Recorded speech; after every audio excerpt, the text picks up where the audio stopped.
Prince Andrew faces another probe after being reported to police for allegedly using a fake name to register a private investment firm. Andrew is accused of using the name Inverness to start the company.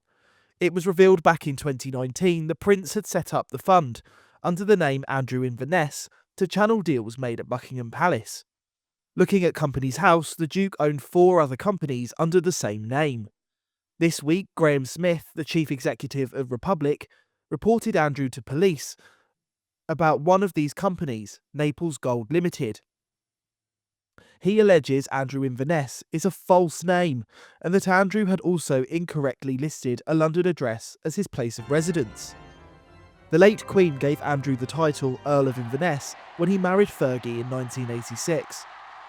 But Andrew registered businesses under the name Andrew Inverness 18 months after he was stripped of his UK trade envoy role over his association with Jeffrey Epstein. This has prompted concerns the Prince was trying to avoid further scrutiny. This latest blow to his reputation comes after a firm managing his investments shut down. Uramore Limited, which Andrew had significant control over, applied to be struck off just a year after being bailed out by a mystery donor. The company had debts of £208,000, but came solvent after securing £210,000 from an anonymous source. It's no secret the Prince faces financial woes, since his family distanced themselves after a slew of scandals, the latest being his involvement with an alleged Chinese spy, Yang Tengbo. Charlotte Griffiths told GB News reputable firms are unwilling to do business with Andrew, which leaves less than squeaky clean business people left. This is raising serious questions about where Prince Andrew got the money from for Royal Lodge, isn't it, to stay there? Did he just miraculously find £3 million down the back of the sofa? Yeah, everyone has been wondering, the hunt has been on for who will provide that money for Royal Lodge. And at one point we thought it might be this guy called Johan Eliash, who's a really good friend of his, but it turns out that guy's actually kind of pretty much cut him off. And actually he was really struggling to find people that he could borrow cash off. So I suppose if he has managed to find money from somewhere, it will be someone quite dodgy, essentially, because anyone with a business reputation to preserve won't go near him and haven't done for years. So who knows, it could have been this guy. I mean, we will find out in the fullness of time, that's I'm sure. the next big story here, isn't it? That is the next big story. And it might all be above board. It might have everything might be absolutely fine. You never know, it might even be his own daughters or his sons-in-law or whatever. We don't know really, do we? But, when you look at the company that he's kept in the past and you think, well, hang on a minute, I would be not reluctant to put money on the idea that this is someone a little bit dodge. Yeah, I think the pressure's going to be on for him to declare why he was able to reassure the keeper of the Privy Purse that everything was fine. Do you remember he said that he was satisfied that it had been taken care of, right? But without providing any information. So I think he should do that. I think the pressure was on for him not to attend the Christmas at Sandringham, but really the pressure should be on for him to either move out of Royal Lodge or tell us where he's getting the money from, or preferably both. That's where the pressure should be. Yang Tengbo, the alleged Chinese spy with links to Prince Andrew, has been banned from the UK on national security grounds. The royal household is investigating claims Andrew invited him into Buckingham Palace, Windsor Castle and St James's Palace. Tom Tugendhat told GB News the Prince was unwise, but unlikely to be a national security threat himself. I think he's a very, very unwise individual.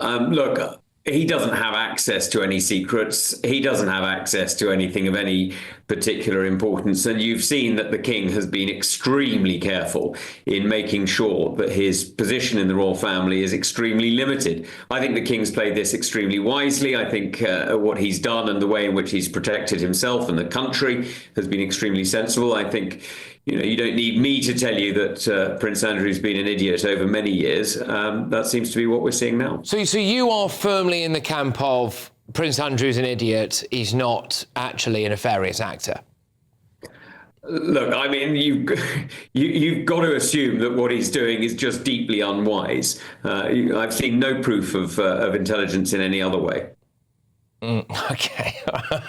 Okay. When it comes to the fact that Suella Braverman actually is, I believe, responsible initially for turfing this chap out, is that right? So I suppose this was actually a win for the late Tory government, was it?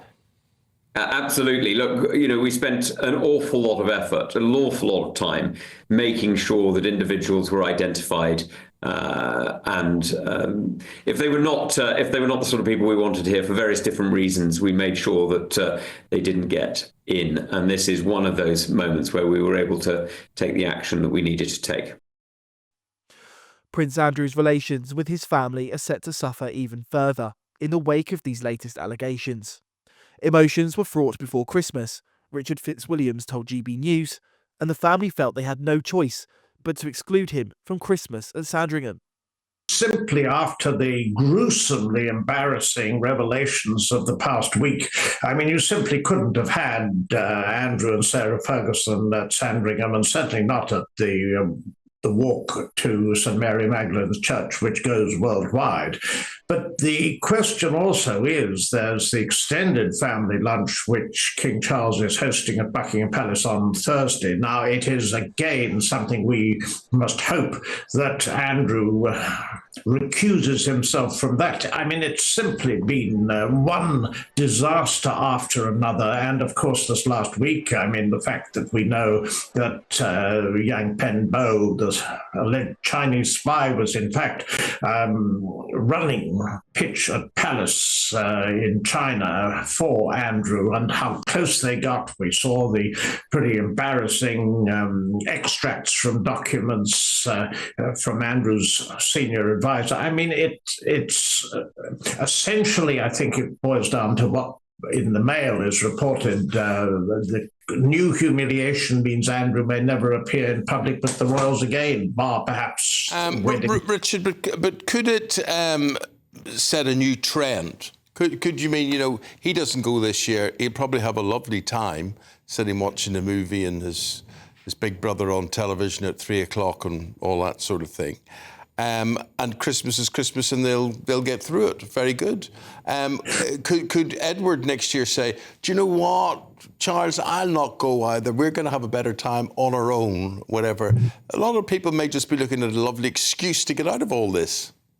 Well, of course, I mean, if you want to be with over 40 people, remember it is high profile. Remember it goes round the world. And remember also at 3:00, if Andrew doesn't watch the King's speech, I would be very, very surprised. But nonetheless, not everybody relishes family gatherings. That's absolutely true. And we can't really predict what's going to happen in future years. But so far as Andrew is concerned, I mean, it's impossible to see anything other than some form of job running the royal estates, and he doesn't seem interested in that. And there are reports that he might be looking at possibly going to the Gulf, but again, since he's centred at Royal Lodge and we don't know how he gets the money to afford the renovations that are required under the lease there, and of course there's the issue of security. It's no longer being handled by the King. So one wonders what's going to happen so far as he's concerned, because he's done nothing wrong. He denies, so he says, and he denies all the charges that have been leveled against him over the years. But it's absolutely impossible to look at this terrifying list of so-called friends that he's had and look. If you look it back, and you then, of course, remember the Newsnight interview and so forth, Sarah Ferguson, I see the spin is that she's persuaded him, and we know, and there's a great deal of sympathy for her because, of course, she has been so ill recently. But there's no doubt at all the Chinese propaganda network will have observed her problems with debts, and also the fact that she's tried to sell access to Andrew in a spin in 2010, this sort of thing. So if you're being targeted, Andrew had stepped down as senior representative of British trade because of his friendship with Epstein, but the facts were that in 2014, which apparently was when the link with Yang Tenbo began, according to reports now, there would always have been the possibility that access could lead to influence, and there would always have been a possibility then that Andrew might have been rehabilitated in some way. Okay. Graham Smith, who reported Prince Andrew to the police, told The Telegraph, "The royals appear to believe they can act with impunity, an impression given weight by the lack of police action on serious allegations of corruption and sexual offences. The apparent filing of false information with Companies House may seem trivial, but the UK faces serious issues of fraud committed in this way. While no such fraud is alleged here, surely Andrew must be held to the highest standards. The Metropolitan Police said, on Monday, January the 6th, the Met received a report relating to a Companies House filing. This report will now be assessed to determine whether any further action is required. There is no investigation at this early stage. Nicholas Dunning, GB News.